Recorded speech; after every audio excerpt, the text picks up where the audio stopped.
지혜라는 주제로 우리가 계속해서 하나님의 말씀을 살펴보고 있습니다. 오늘은 세 번째 시간이고요. 제목은 이겁니다. 실패를 대하는 그리스도인의 태도. 실패를 대하는 그리스도인의 태도. 우리가 2주 전에는 성공을 대하는 그리스도인의 태도라는 제목을 갖고 살펴봤는데, 오늘은 실패라는 이 주제, 실패라는 단어 하나에 우리가 조금 더 관심을 기울이면서 말씀을 좀 보도록 하겠습니다. 사실 여러분, 실패를 좋아하는 사람은 아무도 없죠. 우리가 실패를 좋아하지 않는 이유는 여러 가지입니다. 그 중에 하나는 이런 거겠죠. 실패는 실질적인 피해를 끼치기 때문이에요. 예컨대 투자에 실패하게 되면 어떻게 됩니까? 금전적인 손해가 막대하겠죠. 취업에 실패하게 되면 또 어떻게 될까요? 생활적인 측면에서 피해가 옵니다. 하다못해 자격증 시험 같은 것에도 실패를 하게 되면 그동안 준비한 시간과 돈을 다 날리게 되죠. 실패를 하게 되면 실질적인 피해가 오기 때문에 많은 사람들이 실패를 싫어해요. 실패는 실질적인 피해를 줄 뿐만 아니라 감정적인 타격도 주기 때문에 사람들은 실패를 싫어합니다. 예컨대 실패감이라는 것을 우리에게 주죠. 다른 사람들은 다 성공한 일을, 다른 사람들은 다 이룩한 일을 나 혼자 실패했을 때, 그때 찾아오는 실패감이라는 감정은 상당한 충격입니다. 실패감을 넘어서 좌절이 되고 절망하게 되죠. 짝사랑에 실패했을 때나 연애에 실패했을 때 여러분 한번 생각해 보십시오. 그 실패감이 우리를 얼마나 크게 좌절시켰습니까? 이혼한 사람 이야기를 한번 들은 적이 있어요. 결혼하기 전에 상당히 성공적인 경력을 갖춘 사람이었어요. 결혼 대상자도 여러 가지 면에서 꽤 괜찮은 사람이었습니다. 학력이나 집안이나 직업 모두 상위권이었어요. 그런데 그 배우자의 외도로 인해서 결국 이혼을 하게 됩니다. 이 사람은 그 사람과 이혼을 했다는 그 이혼 자체보다도 결혼에 실패했다는 그 실패감으로 더 큰 좌절을 겪었어요. 그래서 실패를 만회하려고 아주 빠르게 재혼을 했습니다. 그만큼 실패 그 자체보다도 실패감이 더 싫었던 것이죠. 어찌되었든 간에 사람들은 실패를 싫어해요. 그러나 여러분, 우리가 알아야 할 것이 하나 있습니다. 실패를 좋아하는 사람은 아무도 없지만 사실 실패하지 않는 사람도 아무도 없다는 사실이죠. 모든 사람들이 실패합니다. 누구나 실패를 경험합니다. 워런 버핏이라는 아주 유명한 투자자가 있죠. 투자를 하지 않는 사람도 아는 사람일 거예요. 실패하지 않는 투자자로 아주 유명한데요. 그런데 이 사람도 아주 많은 실패를 경험했다고 하죠. 애플을 창업한 스티븐 잡스 이야기 들어보셨을 겁니다. 초창기에 IBM에 밀려서 자기가 창업한 회사에서 쫓겨나기까지 했죠. 승승장구하는 것 같은 빌 게이츠도 그렇습니다. 적어도 지금 현재 결혼에 실패했죠. 소위 성공했다는 사람도 많은 실패를 하고요. 지금도 많은 실패를 경험하고 있어요. 실패하지 않는 사람은 아무도 없다는 말이죠. 사실 여러분, 이 말은 증명이 필요 없습니다. 제가 지금 유명인 몇 사람을 예로 들었지만 그 사람들을 배제하고도 우리는 모든 사람들이 실패한다는 것을 알 수 있어요. 어떻게 알 수 있습니까? 나 자신을 보면 알 수 있죠. 항상 성공한 사람이 있을까요? 그 누구도 그렇지 않아요. 모든 사람들이 다 실패했고요. 그 실패한 경험들이 켜커이 누적되어 있을 겁니다. 연애 문제에서 실패했을 것이고요. 결혼 문제에서, 그리고 인간관계에서도 실패한 경험들이 아주 많이 있을 겁니다. 공부하는 일에서 또 우리가 얼마나 많은 실패를 했습니까? 진학과 취업에서 실패를 경험하기도 하고, 승진과 시험에서, 사회적인 모든 성취 속에서 때때로 우리는 큰 실패를 경험하기도 하죠. 하다못해 여러분, 우리는 아주 일상적인 것에서도 많은 실패를 경험합니다. 예컨대 연초에 세웠던 계획들을 한번 떠올려 보세요. 새해 초반에 여러분들이 세웠던 여러 가지 계획들을 한번 떠올려 보시라는 겁니다. 얼마나 성공했습니까? 여러분, 그 계획 중에 몇 퍼센트 정도나 지금 이루고 있습니까? 우리의 인생을 냉정한 잣대를 갖고 엄밀하게 들여다보면 사실 실패 덩어리라는 것을 인정할 수밖에 없어요. 우리는 정말로 많은 실패를 지금도 경험하고 있습니다. 그런 의미에서 실패를 대하는 태도는 그리스도인들에게 꼭 필요한 지혜죠. 이렇게 수많은 실패를 경험하는 우리가 실패를 외면한다면, 혹은 실패를 어떻게 대해야 하는지 모른다면, 우리는 인생의 가장 커다란 부분을 부정하고 사는 겁니다. 이것은요, 마치 밤이 존재함에도 불구하고 밤이 없는 것처럼 늘 전등을 켜놓고 사는 것과 같은 거예요. 전등을 환하게 켜놓고 살면 어떻습니까? 그 순간만큼은 낮과 같이 밝게 느껴질 수 있어요. 그러나 밤을 제거할 수는 없죠. 밤을 부정하는 사람은 수면 부족에 시달릴 것이고요. 호르몬에 이상이 생길 것이고 결국에는 건강에 큰 문제가 생기고 말 겁니다. 마치 그래요.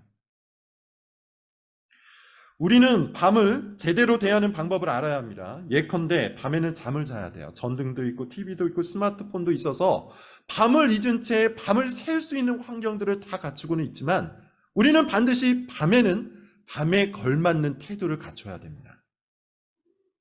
그럴 때 건강한 것이죠. 그럴 때 건강한 삶을 살 수 있는 것이죠. 실패도 똑같다는 것이죠. 실패를 외면하고 실패를 부정하면서 항상 밝은 면만을 보고 살려고 하는 사람들이 종종 있어요. 이 사람들은 마치 전등을 환하게 켜놓고 밤은 없다, 나에게는 오직 낮만 있다, 이렇게 외치면서 잠도 자지 않고 늘 낮처럼 살아가는 것과 다를 바가 없는 겁니다. 몇 번은 그렇게 넘어갈 수 있겠지만 결국 문제가 생기고 말 거예요. 실패는 엄연히 존재하는 우리 인생의 한 부분이기 때문이죠. 그래서 신경 끄기의 기술이라는 책을 쓴 마크 맨슨이라는 사람은 이런 말을 하는데요. 부정적 상황을 피하거나 가라앉히거나 또는 애써 무시하려는 시도들은 역효과를 낸다면서, 고통을 회피하는 것도 고통의 일면이요, 또 고생을 회피하는 것도 결국 고생이요, 실패를 부인하는 것도 결국 실패다. 사실 여러분, 이것은 마크 맨슨이라는 이분만의 이야기가 아닙니다. 성경도 그렇게 얘기하죠. 성경은 이런 말을 하는데요. 예레미야 6장 14절 제가 읽겠습니다. 그들이 가장 작은 자로부터 큰 자까지 다 탐욕을 부리며 선지자로부터 제사장까지 다 거짓을 행함이라. 그들이 내 백성의 상처를 가볍게 여기면서 말하기를 평강하다 평강하다 하나 평강이 없도다. 이스라엘 가운데 엄청난 문제가 있었어요. 엄청난 실패가 있었어요. 그들은 지금 실패를 경험하고 있어요. 작은 자부터 큰 자까지 다 탐욕을 부리고 있답니다. 선지자와 제사장까지 다 거짓을 행한답니다. 그들의 신앙이 지금 실패를 경험하고 있는 거예요. 더 큰 문제가 있죠. 그게 뭡니까? 실패를 인정하지 않아요. 문제를 문제로 받아들이지 않아요. 하나님께서 이것을 강력하게 책망하십니다. 내 백성의 상처를 가볍게 여기면서 평강하다 평강하다 하나 평강이 없도다. 감추고 피하고 무시하지만 사실 실패는 그대로 남아있다는 겁니다. 그런 의미에서 여러분, 다시 말씀을 드리는데, 실패를 무시하고 외면하는 것보다 실패를 제대로 대하는 것이 지혜입니다.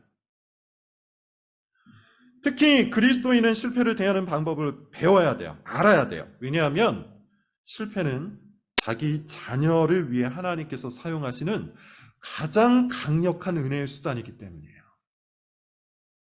실패는 은혜의 수단이에요.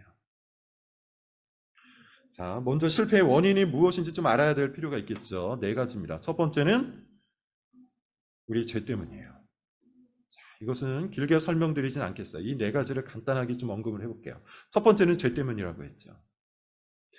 마치 자신이 하나님이 된 것처럼 탐욕을 부리고 게으름을 부리고 거만을 떨 때 우리는 실패할 수밖에 없어요.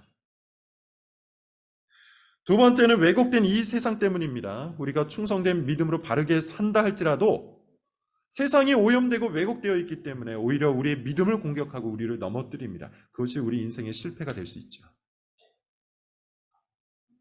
세 번째는 사탄 때문이에요. 사탄은 우리가 실패하는 걸 좋아합니다. 실패는 신자가 믿음에서 멀어지게 만들어지는 어떤 환경 중 하나이기 때문이에요. 사탄은 이걸 굉장히 잘 알기 때문에 실패를 이용하죠. 욥이 대표적입니다. 사탄은 욥이 성공을 거두었기 때문에 하나님을 믿는 것이라고 항변하고, 욥이 실패하면 하나님을 떠날 것이라고 호언장담을 하죠. 사탄 때문에 우리가 실패를 하기도 해요. 마지막 4번째. 사실 이 4번째는 첫째부터 셋째를 아우르는 원인이죠. 하나님 자신이에요. 하나님께서는 하나님의 주권적인 의도와 목적을 갖고 신자에게 실패를 주신다는 말입니다. 그런 의미에서 신자에게 실패는 외면해야 하는 것이 아니죠. 오히려 직면해서 그 의도와 목적을 똑바로 살펴야 되는 거예요. 자, 오늘은 그래서 그 작업을 좀 해보겠습니다. 하나님께서 왜 신자에게 실패를 주시는가? 그리고 그리스도인은 실패를 어떻게 대해야 하는가? 이 질문에 대한 답을 좀 찾아보겠습니다. 오늘 본문을 같이 한번 볼까요? 7절입니다. 같이 한번 읽어보겠습니다. 7절 시작. 여러 계시를 받은 것이 지극히 크므로 너무 자만하지 않게 하시려고 내 육체의 가시 곧 사탄의 사자를 주셨으니 이는 나를 쳐서 너무 자만하지 않게 하라.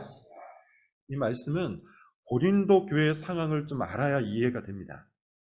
당시 고린도 교회에 거짓 교사들과 거짓 신자들이 넘쳐 흐르고 있었어요. 그들의 공격과 유혹에 대혼란을 겪고 있었습니다. 거짓 교사들과 거짓 신자들은 주로 바울을 공격했는데요. 더 정확히 말하면 바울의 신학을 공격했어요. 그들의 공격 중에는 이런 것이 있습니다. 바울이 너무 약하다는 것이죠. 바울에게는 너무 많은 고난이 있다. 바울은 너무나도 많은 실패가 있다. 하나님의 사도인 바울이 어떻게 이토록 많은 실패를 경험할 수 있느냐? 이것이 그들의 공격이었어요. 그러면서 그들은 자신들을 드러내고 자랑했습니다. 자신들이 갖추고 있는 인간적인 조건과 실력 그리고 경험을 자랑했다는 말이에요. 그래서 바울이 이런 말을 합니다. 자, 고린도후서 11장 18절부터 23절인데 여러분 찾아 놓으시되 제가 읽는 말씀을 한번 들어보십시오. 저는 새 번역으로 한번 읽어보겠습니다. 새 번역이 뭔가 더 직설적이고 명시적이어서 새 번역 성경으로 한번 읽어볼게요. 여러분은 눈으로 개역개정을 보시면 되겠습니다. 고린도후서 11장 18절부터 23절입니다. 자, 이렇습니다. 많은 사람이 육신의 일을 가지고 자랑하니 나도 자랑해 보겠습니다. 여러분은 어지간히도 슬기로운 사람이라서 어리석은 사람들을 잘도 참아줍니다. 누가 여러분을 종으로 부려도, 누가 여러분을 잡아먹어도, 누가 여러분을 골려도, 누가 여러분을 얕보아도, 누가 여러분의 뺨을 때려도 여러분은 가만히 있습니다. 부끄럽지만 터놓고 말씀드립니다. 우리는 너무나 약해서 그렇게는 하지 못하였습니다. 그러나 누가 감히 자랑을 하려고 하면 나도 자랑해 보겠습니다. 내가 어리석은 말을 해보겠다는 말입니다. 그들이 히브리 사람입니까? 나도 그렇습니다. 그들이 이스라엘 사람입니까? 나도 그렇습니다. 그들이 아브라함의 후손입니까? 나도 그렇습니다. 그들이 그리스도의 일꾼입니까? 내가 정신 나간 사람같이 말합니다마는 나는 더욱 그렇습니다. 자, 여러분, 지금 바울이 무슨 말을 하고 있는지 알겠습니까? 지금 바울이 무슨 말을 하고 있습니까? 그것이 이해가 됩니까? 이런 겁니다. 거짓 교사가 고린도 교회에 찾아와서 온갖 자랑을 늘어놓고 있어요. 나는 실력이 있다. 나는 출신이 좋다. 나는 성공한 사람이다. 나는 꽤 유명하다. 나는 경험도 많다. 그렇게 자기들을 높일 수 있는 모든 것들을 갖고 스스로를 높이고 있다는 것이죠. 자랑을 하고 있다는 거예요. 바울은 이것을 지금 어리석은 말이라고 합니다. 자기를 자랑하는 이 모든 말들이 다 어리석고 미련한 말이라고 해요. 당연하지 않아요? 이미 말한 것처럼 하나님 나라의 지혜는요, 그리스도의 십자가입니다. 그리스도와 같이 십자가의 방식을 선택하는 것, 그게 지혜예요. 한마디로 겸손히 말씀에 순종하는 겁니다. 이게 하나님의 지혜예요. 그런데 이 거짓 교사들은 자기들을 드러내고 자랑하고 있어요. 고린도 교인들은 당연히 이들을 어리석게 여겨야 하는데 하나님의 지혜로 구원을 받은 이 고린도 교인들은 당연하게도 이 어리석고 미련한 말들, 곧 자기를 드러내고 자랑하는 이 말들을 어리석게 보아야 하는데 어떻게 하고 있다고 합니까? 잘 참아준대요. 바울은 이러면 고린도 교인들을 비꼬고 있는 겁니다. 여러분은 어지간히도 슬기로운 사람이라서 어리석은 저 사람들을 잘도 참아줍니다. 이것이 여러분 고린도 교회의 현황이에요. 그러니까 여러분 지금 고린도 교회 전체가 무엇을 지향하고 있었던 겁니까? 무엇을 추구하고 있었던 겁니까? 성공이죠. 성공 사상이 고린도 교회를 실질적으로 지배하고 있었던 거예요. 성공한 사람을 높여주고 있었고요. 성공한 사람을 좋아하고 있었고요. 성공한 사람과 되고 싶은 탐욕이 교인들 속에 가득 있었던 겁니다. 당연히 실패를 경시했을 것이고요. 실패를 부정하고 실패를 외면했을 겁니다. 그래서 성공한 거짓 교사들의 자랑을 잘 참아주고 있었던 겁니다. 사실 잘 참아주는 게 아니라 그것을 부러워하고 있었던 것이죠. 동시에 실패한 바울의 사역을 은근히 무시하고 있었던 거예요. 바울은 그런 상황 속에서 인간적인 조건이라면 자기도 자랑할 거리가 넘친다고 말하고 있는 겁니다. 나는 히브리 사람이다. 나도 이스라엘 사람이다. 나도 아브라함의 후손이다. 출신과 경력이 결코 뒤떨어지지 않는다는 것을 드러내고 있는 겁니다. 그리고 12장 초반에서는 자기가 경험한 신령한 체험에 대해서도 자랑을 하고 있죠. 3층천에 다녀왔다. 즉 바울은 이렇게 얘기하는 겁니다. 나도 갖출 것 다 갖추고 있지만, 있을 것 다 있지만, 그러나 그것이 나의 자랑이 될 수는 없다. 나의 진짜 자랑, 내가 정말로 자랑하고 싶은 것은 이것이다 하면서 이야기를 해요. 그게 뭡니까? 실패입니다. 바울은 자기 실패를 자랑하고 있어요. 여러분 7절을 다시 한번 보세요. 바울의 실패가 뭐죠? 육체에 있는 가시예요. 사탄이 보낸 그 사자예요. 사실 여러분 이것이 무엇을 말하는지는 정확히 모릅니다. 아무도 몰라요. 바울이 이야기하지 않았기 때문에 알지 못합니다. 주석가들이 추정하기를 간질 혹은 눈병 등등으로 추정해요. 어떤 사람은 이 육체의 가시가 바울이 고린도 교회에서 경험하고 있는 총체적 실패라고도 합니다. 그럴 수도 있겠죠. 무엇이 정확한지는 알 수가 없어요. 다만 이 실패가 바울을 굉장히 괴롭혔던 것 같아요. 치명적인 실패였고 고통이었던 겁니다. 자, 그래서 이렇게 기도를 한대요. 8절을 여러분 한번 보세요. 오늘 본문 8절입니다. 같이 한번 읽어볼게요. 시작. 이것이 내게서 떠나가게 하기 위하여 내가 3번 주께 간구하여. 3번이라는 숫자는 간절함을 표현하는 겁니다. 보여주는 그런 숫자예요. 예를 들어 예수님도 겟세마네 동산에서 몇 번 기도하셨죠? 3번 기도하셨어요. 그 간절함을 보여주는 겁니다. 바울은 자기를 실패감으로 몰아넣은 이 문제, 이 육체의 가시, 그것이 무엇이든 간에 이 실패를 꼭 해결하기를 원했어요. 그래서 3번이나 간절히 기도한 겁니다. 중요한 것은 여러분 이것이 무엇이든 간에 바울을 굉장히 괴롭혔던 실질적 실패였던 것이죠. 자, 그런데 바울은 이 육체의 가시, 곧 자기 인생의 실패를 어떻게 받아들이고 있습니까? 그게 중요하죠. 어떻게 받아들이고 있어요? 이 인생의 실패가 왜 자기 삶 속에 있다고 이야기합니까? 자만하지 않게 하시려고 하나님이 주신 것으로 받아들이고 있어요. 7절을 한번 보십시오. 이 짧은 구절에서 2번 반복되는 단어가 있죠. 자만하지 않게 하시려고. 자만하지 않게 하시려고. 이 반복되는 표현으로 볼 때 바울은 육체의 가시가 자기의 교만을 뽑아내고 낮추려는 하나님의 의도로 인식하고 있음에 틀림없어요. 그리고 이 인식이야말로 바울을 바울 되게 만든, 바울을 그리스도인 되게 만든 가장 중요한 인식인 것이죠. 자, 여러분, 사실 저는 현대 기독교의 가장 큰 문제가 바로 여기에 있다고 봅니다. 현대 기독교의 가장 큰 실패, 가장 큰 문제. 그게 뭡니까? 실패를 은혜의 수단으로 받아들이지 않는다는 것. 무슨 말일까요? 사람들은 실패를 너무나도 큰 악으로 여겨요. 자기 인생에 실패가 있다는 것 자체를 받아들이지 못해요. 요즘 사람들은 특히나 그러해요. 마치 처음부터 자기는 절대 실패해서는 안 되는 존재처럼, 마치 실패가 나의 권리를 빼앗는 것처럼 그렇게 여긴다는 겁니다. 그래서 실패를 경험하는 순간 하나님을 원망하죠. 실패를 경험하는 순간 하나님 탓으로 돌려버려요. 이 사람은 사실 자기가 갑이고 하나님을 을로 여기는 것이죠. 하나님은 나에게 늘 성공을 주셔야 하는데 어째서 내 인생을 실패 속으로 몰아가는가? 이거 하나님이 뭔가 문제가 있는 거 아닌가? 하나님이 자기 일을 지금 성실하게 하지 않고 있다는 증거 아닌가? 이런 식으로 생각하는 거예요. 하나님이 나에게 복을 주시고 하나님이 나에게 성공을 주시고 하나님이 나에게 사랑을 주시는 것을 하나님께서 꼭 해야 하는 의무처럼 여기는 겁니다. 그런데 이런 인식, 이런 생각, 이런 사고가 바로 죄인의 특징이에요. 죄인은 자기를 중심으로 하나님을 생각하는 사람이고 신자는 하나님을 중심으로 자기를 생각하는 사람입니다. 하나님께서 우리에게 복을 주시고 사랑을 주시고 성공을 주시는 것은요, 하나님의 의무가 아닙니다. 철저히 하나님의 자비입니다.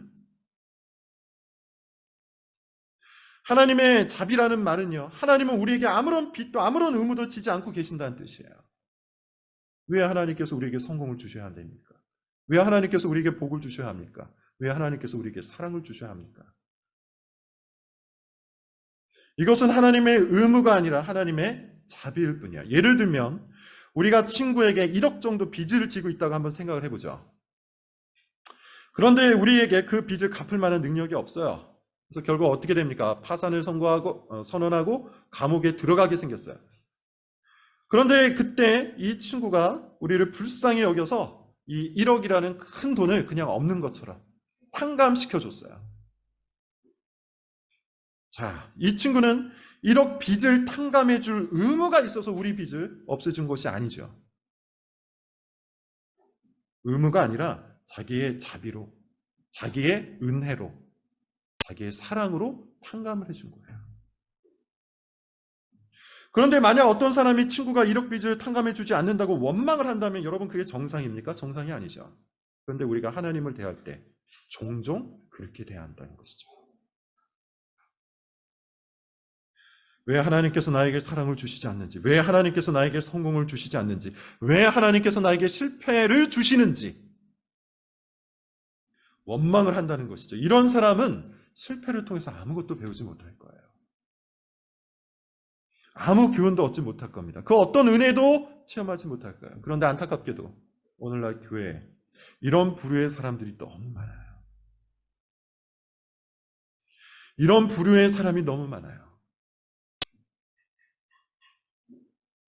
실패를 너무 큰 악으로 여기고 자기 인생에 실패가 있다는 것 자체를 받아들이지 못하는 그런 사람. 자기는 절대로 실패해서는 안 되는 것처럼 여기는 사람. 실패가 내 권리를 빼앗는 것처럼 받아들이는 사람. 하나님께서는 반드시 나에게 성공을 주셔야 한다고 믿는 사람. 그런 사람이 너무 많다는 것이죠. 이런 사람은 실패를 통해서 하나님의 은혜를 경험하지 못할 겁니다.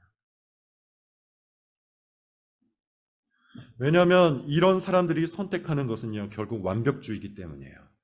완벽주의는 하나님이 할 수 없다면 자기가 해내겠다는 사상입니다.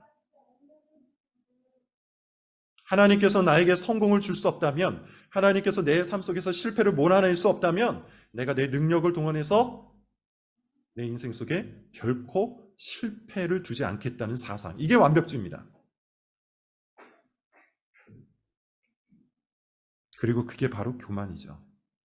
자기의 힘을 신뢰하고 자기 실력을 신뢰하고 자기 경력을 자랑하고 자기의 계획과 전략을 통하여 스스로의 인생을 완벽하게 통제하고자 하는 모든 시도들, 이게 바로 교만이에요.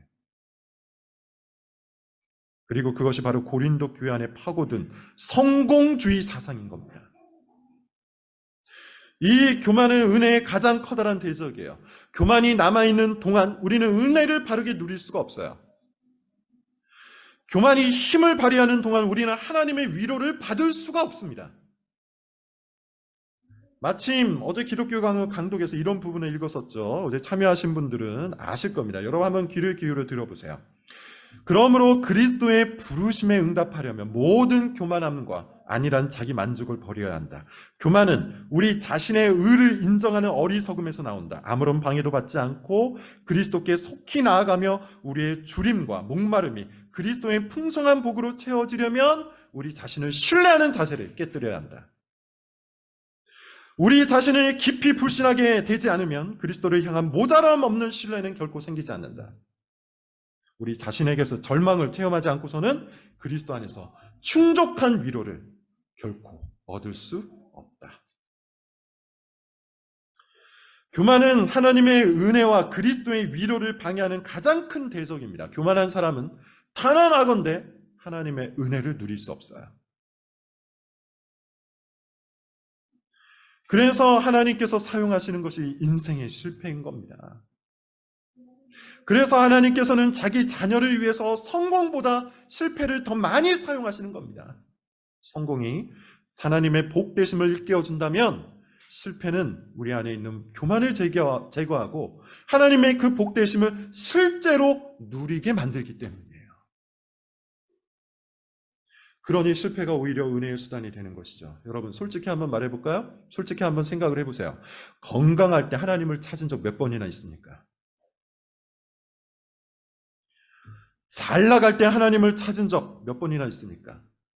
승승장구할 때 하나님을 찾은 적 여러분 몇 번이나 있습니까?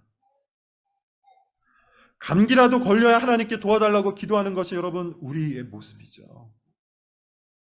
약간의 실패라도 있어야 하나님 앞에 나아가 도와달라고 기도하는 것이 여러분 우리의 모습이죠. 우리가 그렇게 교만합니다. 우리가 그렇게 하나님을 찾지 않아요. 그래서 하나님께서는 우리의 교만을 제거하기 위해 실패를 성공보다도 훨씬 더 많이 사용하시는 것이죠. 본문에 여러분 한번 볼까요? 9절입니다. 9절 같이 한번 읽어볼게요. 9절 말씀 시작. 나에게 이르시기를 내 은혜가 내게 족하도다. 이는 내 능력이 약한 데서 온전하여짐이라 하신지라. 그러므로 도리어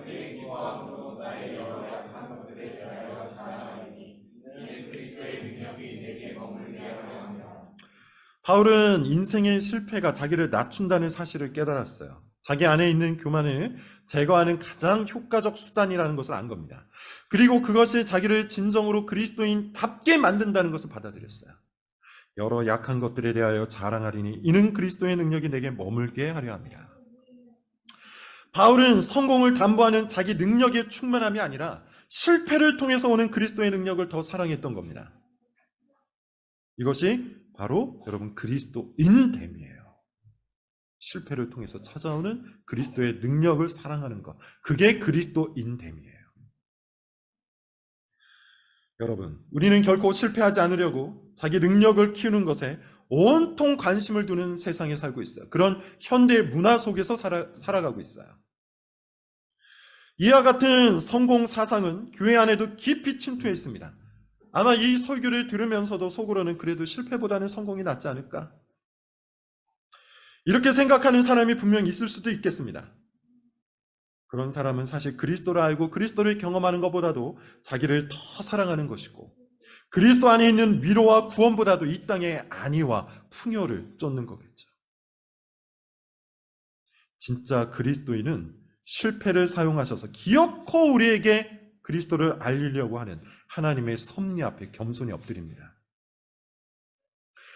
우리를 찢고 째서라도 우리 영혼의 치료자가 되신 그리스도를 알게 하고자 하는 하나님의 은혜를 감사히 받아들입니다. 진짜 그리스도인은 바울과 같이 나의 약한 곳에 임하시는 그리스도의 충만한 능력을 사랑합니다.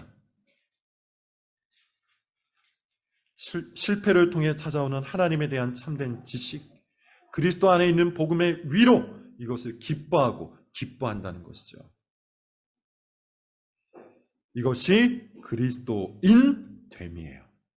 그러므로 여러분, 이제 우리는 실패를 제대로 대해야 돼요. 실패가 싫어서 도끼를 품고 자기 능력 강화에 목을 매는 것, 이건 그리스도인의 지혜가 아닙니다. 실패를 제대로 대하는 것이 싫어서 실패를 무시하고 실패를 외면하는 것, 이것도 그리스도인의 지혜가 아닙니다. 그리스도인은 실패를 제대로 대해야 돼요. 실패를 제대로 대한다는 것은 실패를 껴안고 하나님께 나아가는 것을 말해요. 바울이 자기 육체의 가시를 갖고 하나님께 3번 간구했던 것처럼 우리도 우리의 실패를 들고 하나님께 간구해야 돼요. 하나님이 응답하실 때까지, 하나님께서 우리 마음에 위로를 주실 때까지, 하나님께서 정말로 우리 마음속에 믿음과 평안을 이루실 때까지 기도하고 간구하고 엎드려야 한다는 것이죠. 실패의 용도가 바로 그것 때문이기 때문이에요. 여러분 마지막 10절을 한번 읽어보겠습니다. 10절입니다. 시작. 그러므로 내가 그리스도를 위하여 약한 것들과 능력과 궁핍과 박해와 공고를 기뻐하노니 이는 내가 약한 그때의 바울은 그리스도를 위하여 자기의 약한 것을 기뻐한다고 했어요. 능력, 궁핍, 박해, 곤고를 기뻐한다고 했는데 이 모든 것이 뭡니까? 한마디로 말하면 실패죠. 바울은 실패를 기뻐한다고 말하고 있는 겁니다. 왜냐하면 그 실패, 그 약함 속에 그리스도의 강력, 그리스도의 능력이 찾아오기 때문이에요.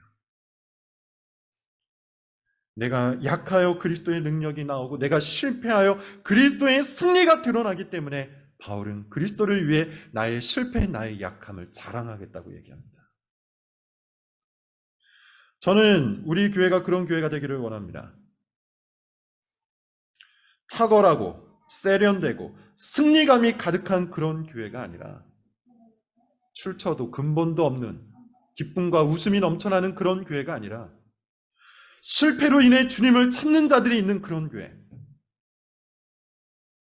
실패로 인해 하나님께만 소망을 두는 그런 교회, 그래서 실패 속에서 그리스도의 충만한 능력과 위로를 나타내는 교회, 그런 교회가 되기를 원합니다.